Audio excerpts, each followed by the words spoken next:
Hi guys, ഇപ്പോൾ പുതിയ വീഡിയോയിലേക്ക് സ്വാഗതം. അപ്പോൾ ഇന്നത്തെ എൻ്റെ വർക്ക് BS6 എൻഡോർഗിൻ്റെ ആക്സിലേറ്റർ കേബിൾ ചേഞ്ച് ചെയ്യാനാണ്. അപ്പോൾ അതിൻ്റെ വീഡിയോ നമുക്ക് കണ്ടാലോ.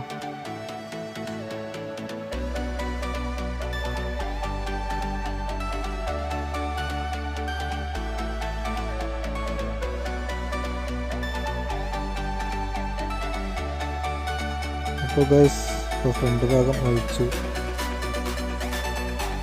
അപ്പോൾ ഇതാണ് ഇതിൻ്റെ അവസ്ഥ. ആക്സിലേറ്റർ കേബിൾ കട്ടായിട്ട് പീസായി പോയി. അപ്പോൾ എൻഡോർഗിൻ്റെ ഏകദേശം എല്ലാ എൻഡോർഗിനും വരുന്ന കംപ്ലൈൻറ്റ് തന്നെയാണ്. ആക്സിലേറ്റർ കേബിൾ ജാമായിട്ട് കട്ടായിട്ടാണ്.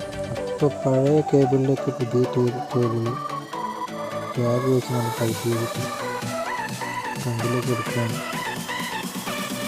ഈ കാണുന്ന കേബിളാണ്, ഇതുവഴി വലിച്ചിട്ട് ഫ്രണ്ടിലേക്ക് എടുക്കും.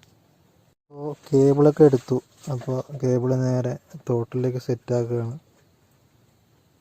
ഇതാണ് കേബിൾ സെറ്റാക്കിയതിലേക്ക് നേരെ ത്രോട്ടിലിട്ടിട്ട് ടൈറ്റ് ചെയ്യുകയാണ്. അപ്പോൾ ആക്സിലേറ്റർ കേബിളൊക്കെ സെറ്റാക്കി.